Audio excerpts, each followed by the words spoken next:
Iglesia, Alianza Cristiana y Misionera, Providencia.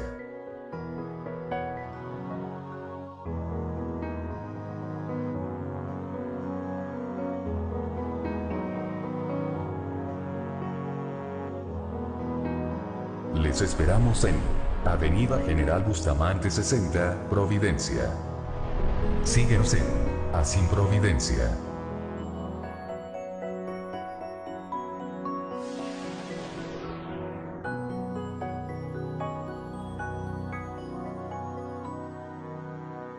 Bueno, quiero invitarles a abrir sus Biblias. Ya en el devocional se le dio lectura a el libro de Números, capítulo 13, del versículo 17 al 33, leyó la hermana Fabiola, entiendo, dio lectura a eso pasaje, ¿sí? En el devocional, y aunque algunos de ustedes no alcanzaron a llegar a esa lectura, me gustaría a mí retomar la lectura del versículo 27, cuando los espías informan al pueblo sobre lo que vieron al otro lado del Jordán. Hemos estado hablando, meditando y animándonos, desafiándonos en este mes de enero. Va a ser así, con algunos sermones que nos motiven a plantearnos de una manera distinta en el 2016. Y este sermón tiene como propósito justamente vivir una espiritualidad, una fe, ¿cierto?, en tiempos de una fe activa, en tiempos de adversidad. Se proyecta en el 2016, según los grandes estudiosos, economistas, se proyecta un año súper complejo para este 2016, no solo a nivel de país, sino a nivel mundial. Siempre aparecen problemas, está el norte paralizado, están los problemas de Oriente, están los problemas de los países de Europa, en fin, muchas otras cosas y señales que aparecen que, lejos de animarnos, a veces nos van produciendo una preocupación constante. Bueno, a la luz de este capítulo quisiera compartir algunas reflexiones también respecto a cómo vivir nuestra fe en tiempos de adversidad. Versículo 27 del capítulo 13, y les solicito que mantengan el libro abierto porque quiero tomar algunos versículos del 14 también durante la predicación. Y dice, los espías, y les contaron diciendo, nosotros llegamos a la tierra a la cual nos enviaste, la que ciertamente, y yo tengo subrayada esta palabra porque lo dicen con convicción, ciertamente es una tierra que fluye leche y miel, y este es el fruto de ella. Habían sacado en aquella investigación, habían traído al lugar donde estaba el pueblo los frutos de ellas, que tenían que cargarlos en unos palos para poder llevarlo. Versículo 28, mas el pueblo que habita aquella tierra es fuerte y las ciudades muy grandes y fortificadas. Y también vimos allí a los hijos de Anac. Amalec habita en el Negev, y el Eteo y el Jebuseo y el Amorreo habitan en el monte, y el Cananeo habita junto al mar y a la ribera del Jordán. Entonces Caleb hizo callar al pueblo delante de Moisés y dijo, subamos luego, tomemos posesión de ella, porque más podremos nosotros que ellos. Mas los varones que subieron con él dijeron, no podremos subir contra aquel pueblo, porque es más fuerte que nosotros. Y hablaron mal entre los hijos de Israel de la tierra que había reconocido, diciendo, la tierra por donde pasamos para reconocerla, es tierra que traga a sus moradores, y todo el pueblo que vimos en medio de ellos son hombres de gran estatura. También vimos allí gigantes e hijos de Anac, raza de los gigantes, y éramos nosotros, a nuestro parecer, como langostas, y así le parecíamos a ellos. Palabra del Señor para compartir esta mañana. Oremos, hermanos queridos. Padre Celestial, te pedimos tu bendición entre nosotros, que la obra de tu Espíritu Santo nos guíe para entender los principios fundamentales de tu palabra. Anímanos, por favor, a través de ella. Te rogamos tu bendición sobre nosotros. Oramos en el nombre de Jesús, Señor nuestro. Un pasaje que para muchos de nosotros es conocido, ¿ya?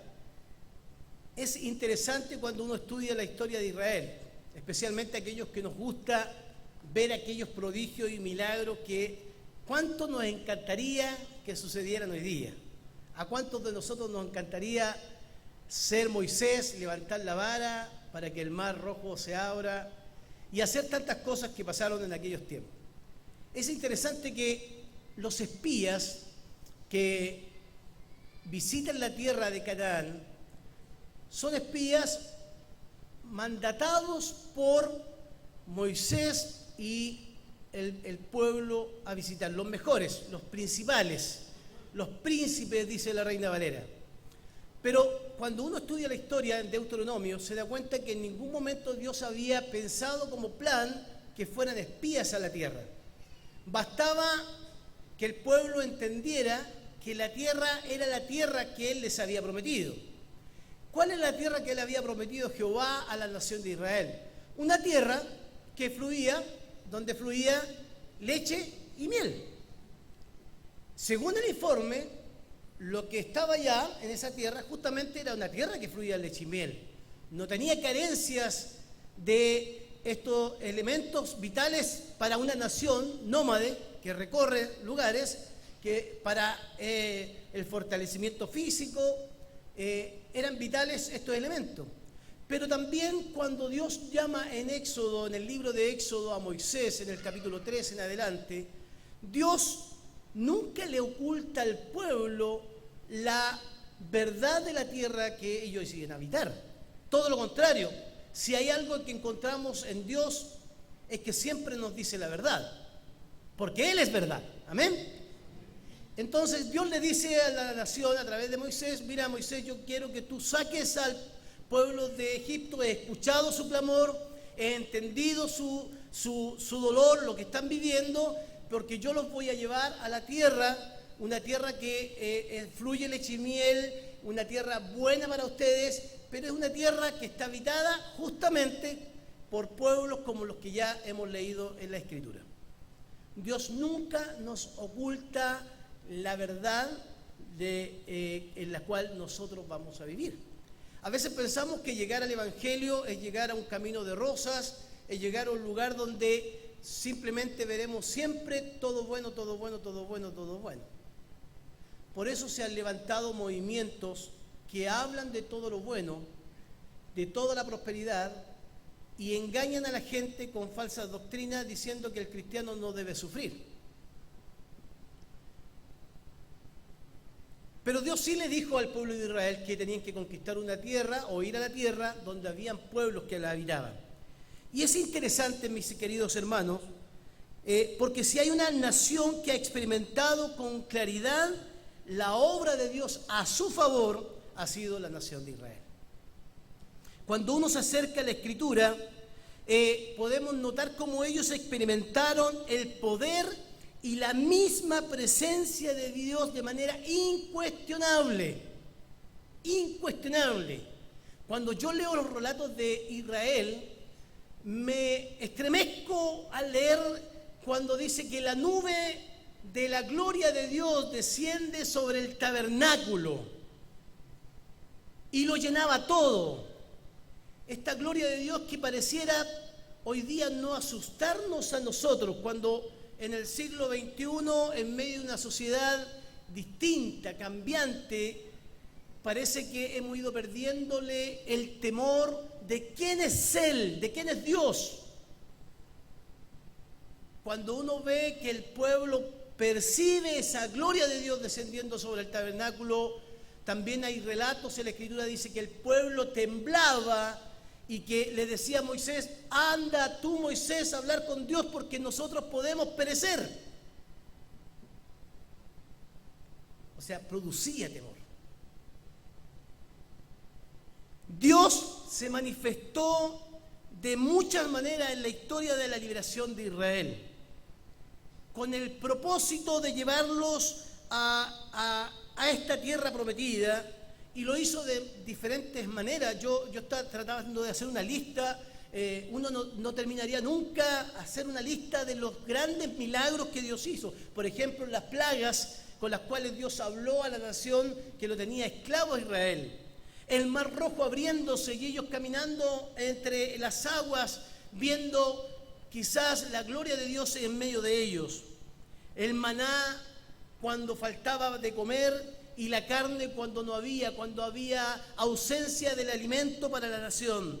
Cuando incluso ellos, en medio de la incertidumbre del alimento, ¿cierto?, reclamaban, murmuraban, se quejaban, como olvidándose de las obras que ya Dios había hecho entre ellos. Por ejemplo, el agua que sale de la roca cuando hay necesidad de saciarnos en medio del desierto, especialmente al pueblo, un milagro. La nube que les acompaña de día y la nube que les acompaña de noche, la que da sombra y la que da calor en medio de lo que sucede en el desierto. Nadie podría cuestionar o dudar de que Dios no estuvo presente en la historia de esta nación. Ellos fueron preservados por la obra sobrenatural y milagrosa de Dios constantemente en este peregrinar y en este camino a la tierra prometida. En ningún segundo, en ningún momento desde su salida, no dejaron de ver la mano poderosa de nuestro Señor. Pero a pesar de todas estas experiencias extraordinarias del pasado, a pesar de que ellos vieron a Dios presente en cada uno de estos milagros, siguieron siendo incrédulos, algo que nosotros no podemos entender, porque lo que uno entendería o de alguna manera podría concluir es que mientras más milagros, más fe. Sería lo lógico. Mientras más milagro, mientras más cosas extraordinarias, más fe. Sin embargo, siguieron siendo incrédulos, negándose a creer una y otra vez. Desarrollaron un corazón duro de piedra, poniéndose, ¿cierto?, como un estorbo a veces en el plan mismo de Dios. Entonces surgen preguntas, hermanos queridos. Todo lo espectacular, todo lo sobrenatural, todos los prodigios y milagros que les ayudaron en su travesía, ¿no tuvieron efecto en estos espías? Uno se pregunta si esto no les ayudó a ellos a aumentar la fe en los momentos más complejos de su travesía, en los momentos más difíciles de su travesía. Cuando a veces uno lee la historia del cruce del Mar Rojo, lo primero que sucede al ver el mar es la murmuración. Y lo que hacen es quejarse contra los líderes que estaban ahí, porque esos líderes los habían llevado a morir en ese sector. Pero sin embargo, ellos no habían apelado al pasado, a lo que Dios ya había hecho en el pasado. Tuvieron miedo, se desesperaron. Parece que la historia pasada de la nación y la historia de Dios en medio de la nación en el pasado simplemente fue materia olvidada. El pastor Félix Ortiz, uno de los grandes teólogos de la pastoral de juvenil, escribiendo sobre Israel, dice lo siguiente: las experiencias vividas no les ayudaron en desarrollar una mejor comprensión del carácter de Dios. Israel no supo discernir y entender que el Señor era un Dios fiel, comprometido a fondo en la tarea de protegerlos y de proveer para todas las necesidades del pueblo. La situación por la que pasaron los israelitas no consiguieron que este pueblo desarrollara una mayor capacidad de descansar y de confiar en su Señor, para los nuevos desafíos y retos futuros que iban a ser planteados.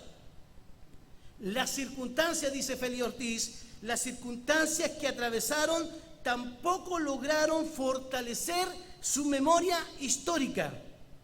Todo lo vivido no sirvió ni siquiera para que llevaran un registro de la provisión, intervención de la fidelidad del Señor, la cual les ayudaría a tener esperanza y confianza en las nuevas circunstancias.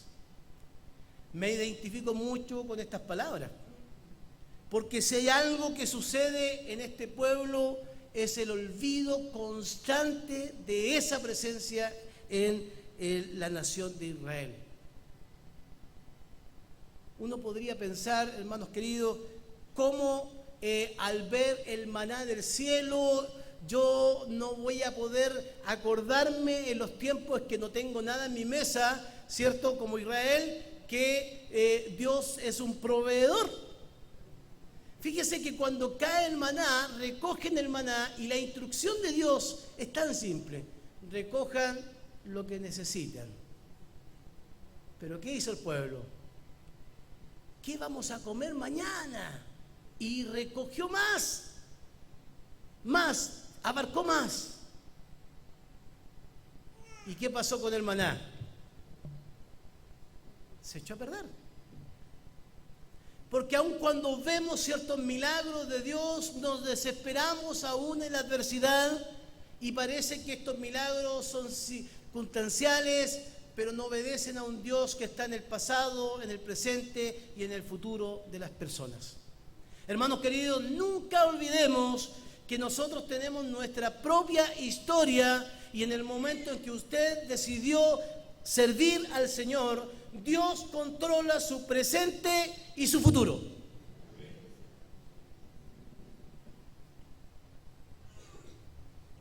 El serio problema que experimentó el pueblo de Israel, hermanos queridos, tenía su origen en que no habían prestado atención a las instrucciones que Dios les había dado. En ningún momento encontramos en este capítulo que Dios le dice: vayan y díganos si podemos conquistar o no conquistar la tierra. La misión de los espías simplemente, o la función de estos hombres, fue evaluar cómo era la tierra, por dónde debían entrar, qué es lo que había, de tal manera de informar a la nación.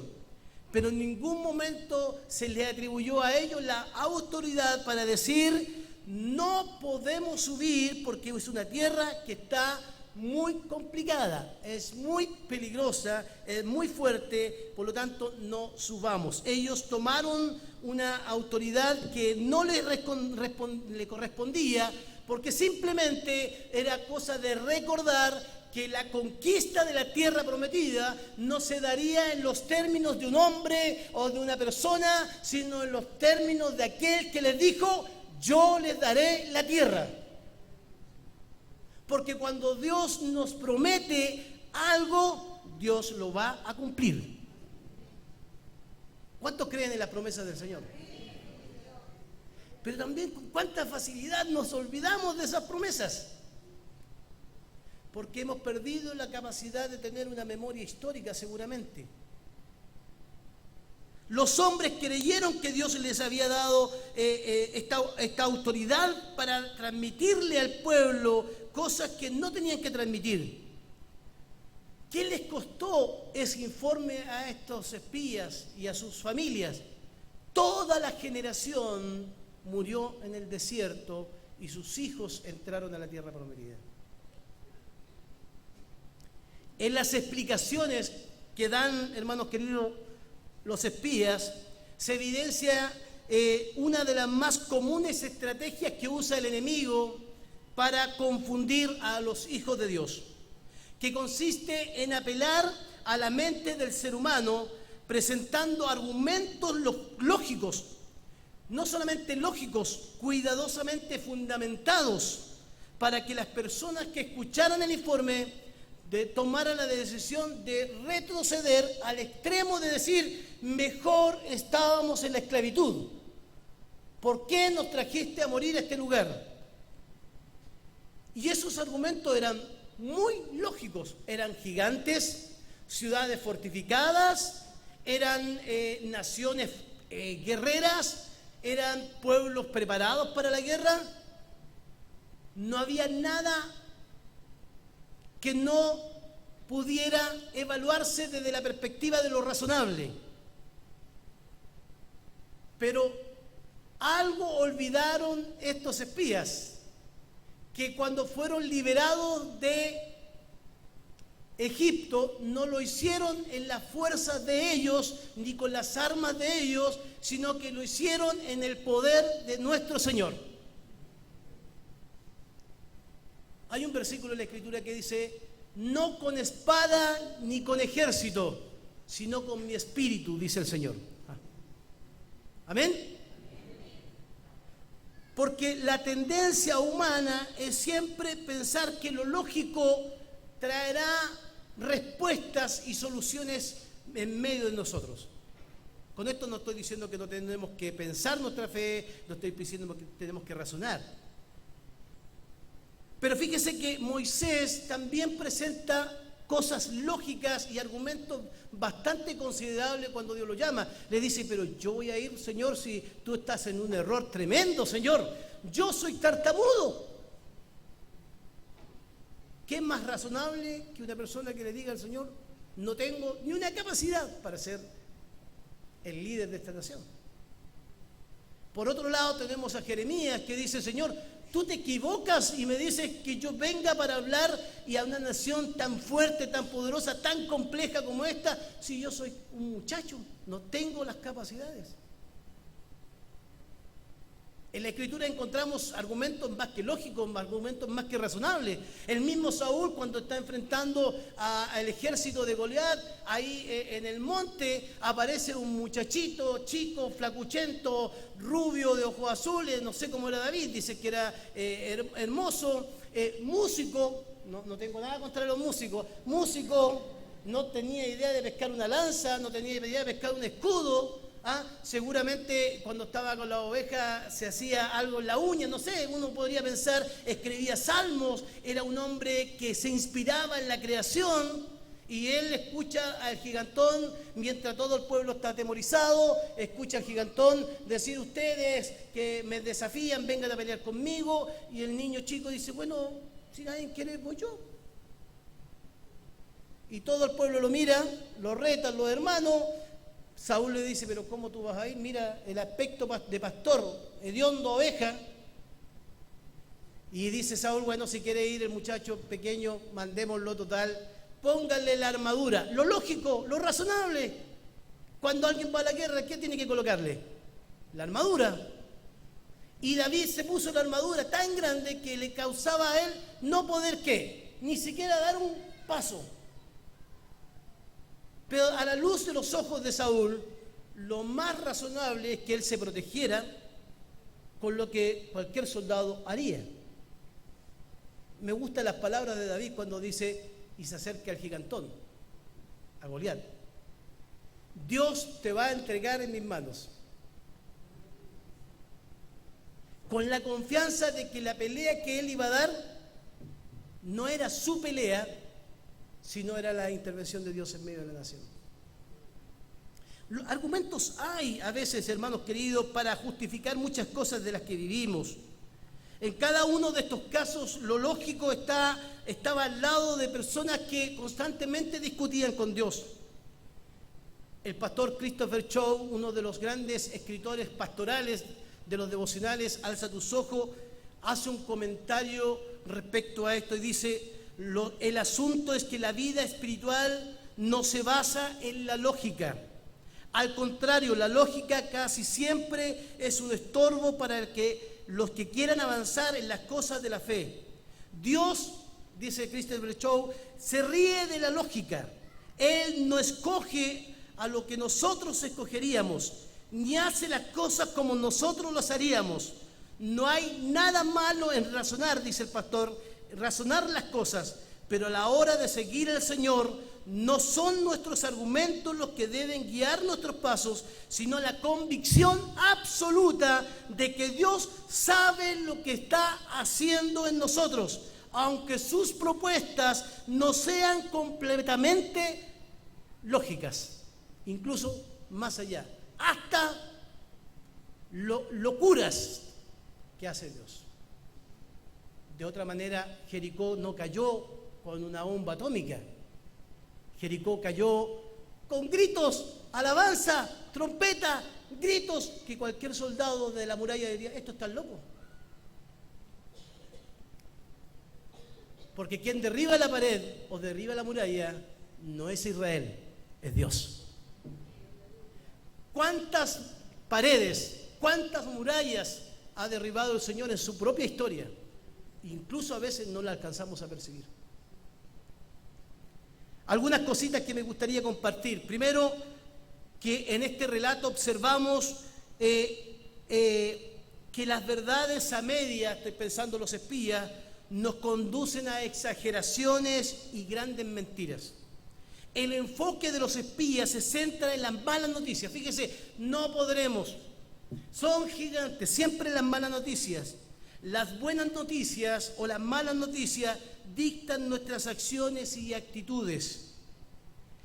Una pregunta para nosotros, ¿en qué nos enfocamos nosotros? ¿En las buenas o las malas noticias? ¿Dónde estamos parados nosotros? ¿En las buenas o las malas noticias? Hay palabras claves que demuestran esta exageración de los espías. No podremos contra ellos. Ellos son mejores que nosotros. Somos mucho más fuertes ellos que nosotros. Físicamente son superiores. Es aquí donde los espías admiten su debilidad, pero no solo admiten su debilidad física, sino que admiten su falta de confianza en lo que Dios puede hacer entre ellos. Los espías no alcanzan a dimensionar el impacto de sus palabras, provocando la desesperación de toda una nación. Esta nación, hermanos queridos, que debía obedecer a Dios, sin embargo, por 10 espías se quiere volver a Egipto porque allá encuentra mejores resultados y tranquilidad. Por favor, acérquese al capítulo 14 de Números, 14, 1 al 4. Entonces toda la congregación, ¿qué hizo? Gritó y dio voces y el pueblo lloró, no una hora. Lloró, ¿qué dice? Toda aquella noche. Y se quejaron contra Moisés y contra Aarón y todos los hijos de Israel, y les dijo toda la multitud, ojalá muriéramos en la tierra de Egipto o en este desierto, ojalá muriéramos. ¿Dónde está Israel recordando ya lo que Dios había hecho? No, deseaban morir ahí, o en Egipto volver a morir allá. Versículo 4, y decían el uno al otro, designemos un capitán y volvamos a Egipto. Siempre la medida es querer cambiar la situación, aunque Dios esté haciendo cosas, queremos cambiar y querer volver a lo pasado. Parece que lo pasado se recuerda simplemente por los beneficios que nos traen a nosotros. Hermanos queridos, ¿qué beneficio le produjo Egipto a Israel cuando estaban en esclavitud? Ni uno. Pero ¿qué beneficios provocó la presencia de Dios en Israel, en Egipto y la salida de Egipto? Muchos.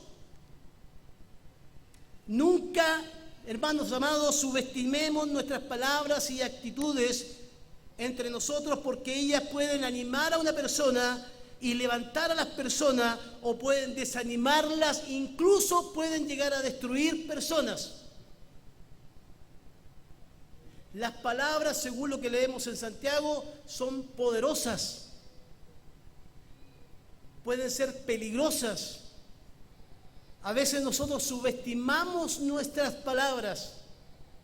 Lejos de animar los espías a la nación a recordar los milagros de Dios, lo que hacen los espías es realmente provocar la molestia y la irritación de Dios. Por favor, 14, versículo 11 del libro de Números.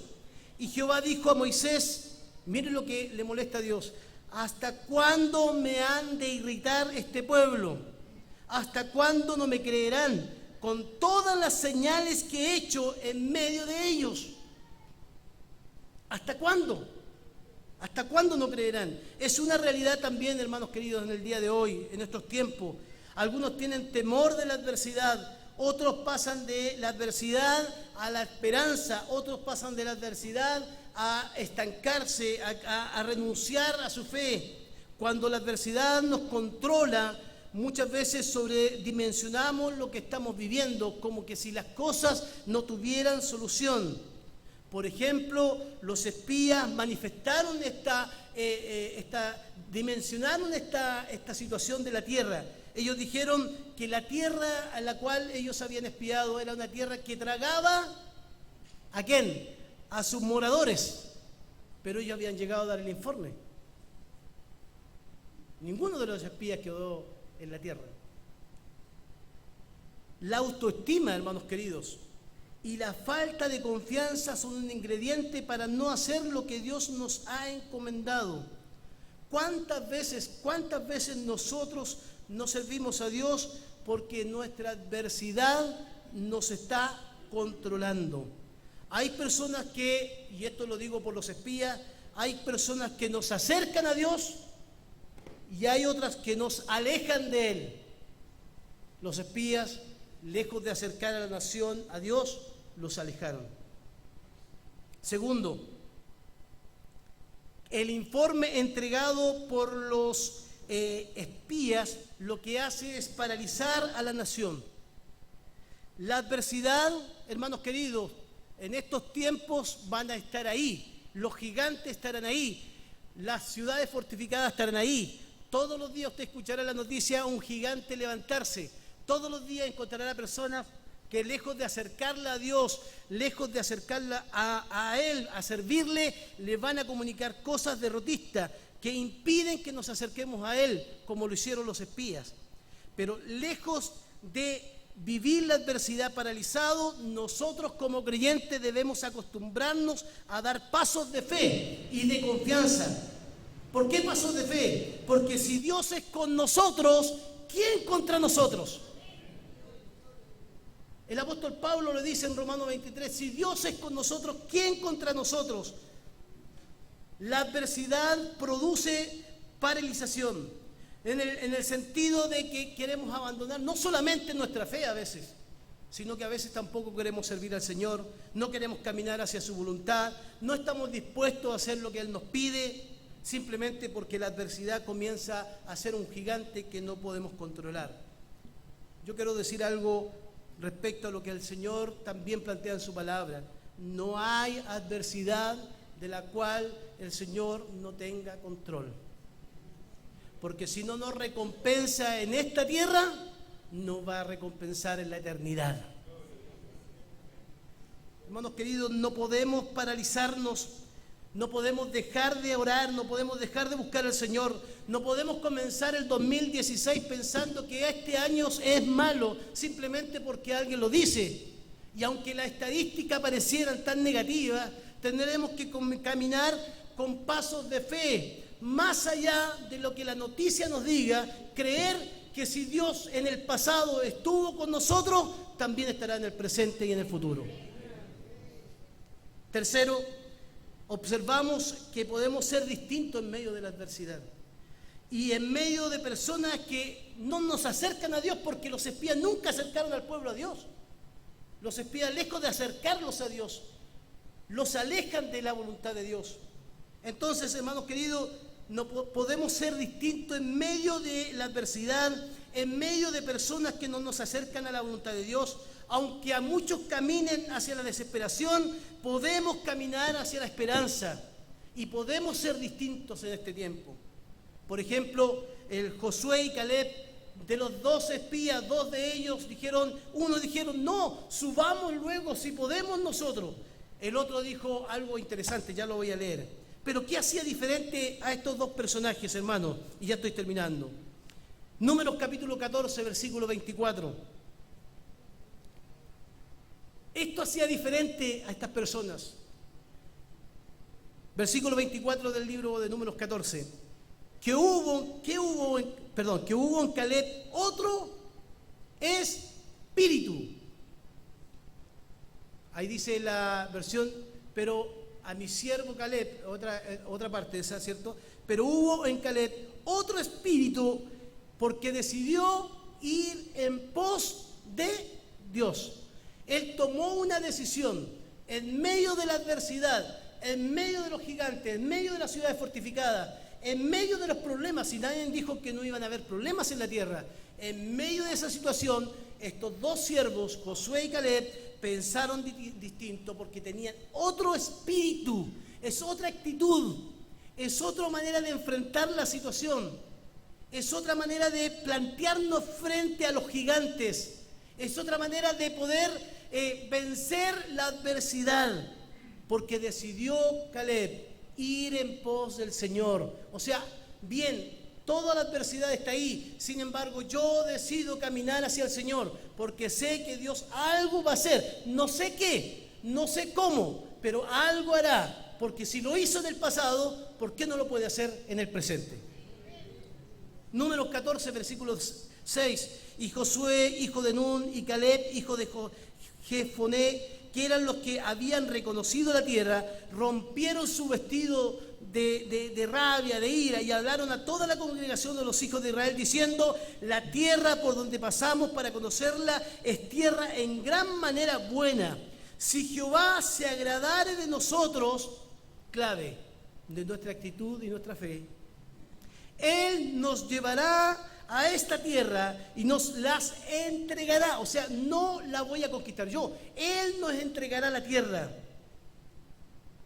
Y la tierra que fluye leche y miel. Por tanto, versículo 9, no seáis rebeldes o incrédulos, dice otras versiones, ni temáis al pueblo que está en esa tierra, porque nosotros los comeremos como pan. Su amparo se ha apartado de esa nación, y con nosotros está Jehová, no les temáis. Miren la convicción que tenían, otro espíritu. Otros lloraban, ellos decían: sí, lloremos, pero lloremos con esperanza, porque esa tierra Dios la va a entregar en nuestras manos. Hermanos queridos, hoy con mucha facilidad hay personas que dejan de servir al Señor y vuelven atrás cuando debería producirse lo contrario. Cuando uno tiene problemas, adversidades, gigantes, ciudades fortificadas, debemos acercarnos más al Señor, pero nos paralizamos. La conquista no se da en los términos humanos, no son mis pensamientos, son los pensamientos del Señor. Dios se lo dice en el libro de Isaías: vuestros pensamientos no son mis pensamientos, yo hago las cosas de manera distinta. Josué y Caleb tenían muy claro que la conquista debía darse en esos términos. La desobediencia, hermanos, tiene consecuencias. Decir no en medio de la adversidad de Dios tiene consecuencias. El Israel lo experimentó. Y termino con algunas conclusiones. Número 1, para concluir, hermanos queridos, debemos identificar el accionar de Dios en nuestra historia de la manera más visible o invisible que ésta sea. Porque aun cuando usted no la perciba, ni yo la perciba, Dios nunca va a dejar de cumplir su promesa. Y su promesa dice: estaré con ustedes todos los días hasta el fin. Número 2, debemos tener memoria histórica. Eso nos ayudará a no caer en la tentación de olvidar los grandes hechos de Dios entre nosotros, en mi vida y en su vida. Todo lo contrario, eso nos ayudará para enfrentar lo que viene en el futuro. Porque si Dios a usted le ayudó en un momento determinado, ¿por qué no lo hará en otro momento determinado? Y aun cuando Dios nos lo ayude en la tierra, yo le quiero decir que es mejor que Dios nos diga en su eternidad: buen siervo y fiel, en lo poco has sido fiel, en lo mucho te pondré, entra el gozo de tu Señor. Porque no siempre las recompensas se dan en la tierra, las recompensas se dan en la eternidad. Número 3, debemos desarrollar una base de confianza, una plataforma de confianza para los futuros retos que vienen. Hay retos que vienen este año, hay circunstancias que debemos enfrentar. Usted en sus proyectos, usted en su familia, nosotros en nuestras tareas ministeriales. Estos proyectos no los podemos enfrentar sin una base sólida de fe. Y si no hay fe, diga lo que dijeron los discípulos: Señor, aumentanos la fe. Número 5. Número 4, perdón. Cuando la obra del Señor se manifiesta a nuestro favor, debemos aprovechar esa oportunidad para conocer mejor al Dios, su carácter, cómo Él trabaja con nosotros. Pero también debemos aprovechar de comprender qué es lo que Dios está cambiando en nuestras vidas, moldeándonos. Recuerde que somos manos en la mano del alfarero y la adversidad, la alegría, las victorias y las derrotas no son simplemente para complicarnos la vida, sino que para formarnos a la imagen del Señor. Aprovéchelo, véalo como una oportunidad. Número 5, las malas noticias no lo pueden paralizar. Hay malas noticias, un cáncer, me van a echar del trabajo, no podré hacer esto, no podré hacer esto otro. Siempre hay malas noticias, pero en medio de las malas noticias no nos paralicemos, busquemos las buenas noticias. Porque las buenas noticias son las que cambiarán nuestra forma de enfrentar con actitudes diferentes lo que vendrá en el futuro. Número 6, vencer la incredulidad ante la obra de Dios es uno de los grandes desafíos, o sea, de los retos más grandes en los tiempos de hoy. ¿Cuántos hoy simplemente buscan que Dios los prospere, los prospere, los prospere, los prospere, los prospere, los prospere? Porque si Dios prospera, es Dios. Y Dios no prospera para que nosotros nos sintamos bien. Dios no simplemente soluciona nuestros problemas para que podamos sentirnos nosotros bien. Dios nos prospera, nos bendice y nos prueba para que podamos dar a conocer que Él es el Señor de nuestras vidas. No que Él gobierna nuestras vidas, que Él es el Señor que controla nuestras vidas y que aún en medio de la adversidad sigue controlando nuestras vidas. Él es el pastor, como leía hoy día en el Salmo. Él es Jehová nuestro pastor y nada nos faltará. Aún en los tiempos de adversidad, aún en los tiempos complejos, debemos vencer la incredulidad. Aunque muchas situaciones aparezcan en el camino, debemos vencer la incredulidad y servir al Señor. Y por último, debemos ser imitadores de Josué y Caleb, que dijeron con un espíritu distinto y fueron en pos del Señor en medio de su problema. Incline su rostro, vamos a orar.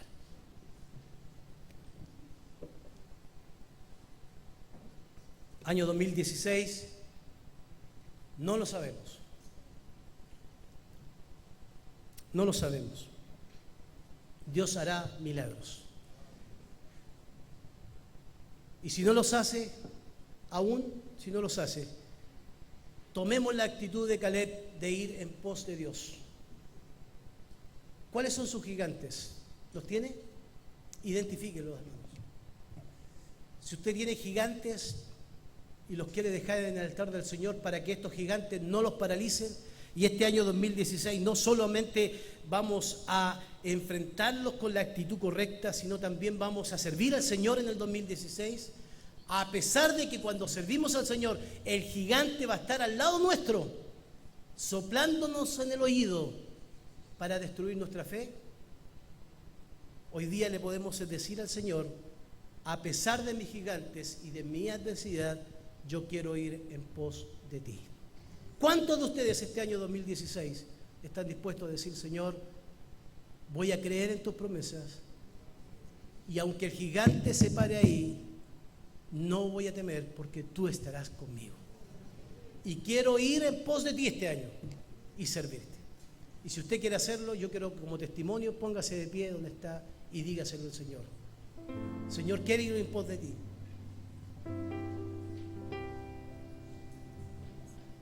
Tengo mi gigante y me sopla en el oído, pero quiero tener la actitud de Caleb, que tenía un espíritu distinto. Queremos darte gloria y alabanza. Levantamos nuestras manos, exaltándote, Señor. Queremos darte gloria y alabanza. Levantamos nuestras manos, exaltándote, Señor. Grande eres tú, grandes tus milagros son. No hay otro como